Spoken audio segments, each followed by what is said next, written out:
Weight loss surgery is an excellent tool to help you limit the amount of food that you eat and also to help you lose weight and get healthy. Patrick Mahaney is the Director of Nutrition Services at Bariatric Specialist of North Carolina, and he's here to talk about the importance of diet and nutrition throughout the process. So what is the registered dietitian's role before and after surgery? So the registered dietitian, at least in our practice, my primary role there before surgery is to help the patients certainly identify dietary patterns, food choices that we can start adjusting before surgery to lay the foundation for a smoother transition to the lifestyle modifications and health behaviors that really equate to success post-operatively.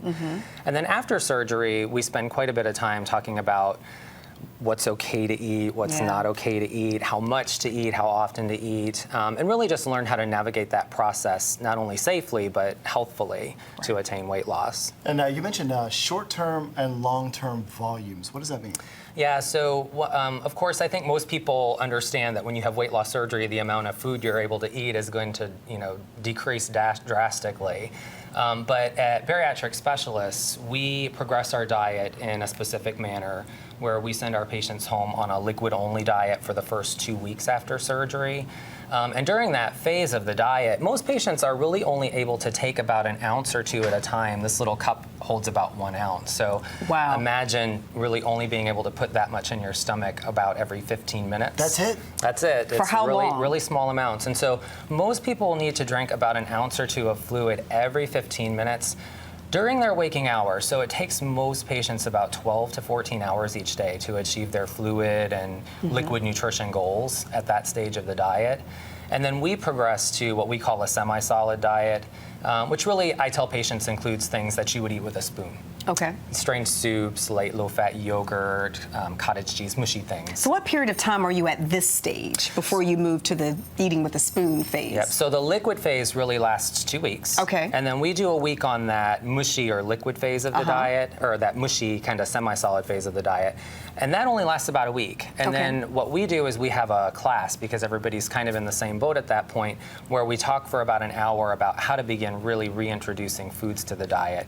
And that stage of the diet we refer to as a soft phase of the diet, which basically means that you need to be able to cut, mash, or pull your food apart with a fork. So tell me about what we see here on this plate. What portion is this? So when we first start eating early post-op, around that 3 to 4 week post-op mark, most patients are really only able to eat about the size of the cottage cheese that you see on this plate. That's really about all that safely and comfortably fits in the stomach initially. But as you progress from surgery over that first year, the amount of food that a patient is able to eat does kind of slowly and gradually increase. And by the end of the first year, most patients can eat about what you see on that plate total, which is usually around 8 ounces of food. It looks like more on that plate because it's a small plate, and that's one of the great little tricks to making you feel like you're getting more than you're actually getting. And of course, we do place a really heavy emphasis on protein for our patients as they're healing.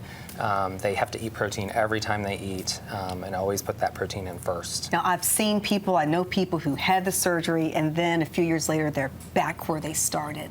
What is the key to long-term success, to keeping the weight off? Yeah, well, some of these weight loss surgeries, like the Roux-en-Y gastric bypass, have been around for over 40 years. And so we have a lot of scientific literature and data on these procedures. And two of the things that we know really correlate the strongest to long-term weight loss success are following up with your bariatric program at least once a year, coming in to see your surgeon and let us kick the tires, so to speak, and make sure everything's working okay.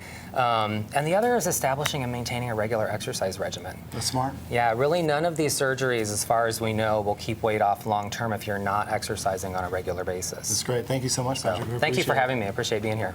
To find out if weight loss surgery could improve your health and also quality of life, contact the Bariatric Specialist of North Carolina by calling 919-234-4468 or visiting surgerync.com.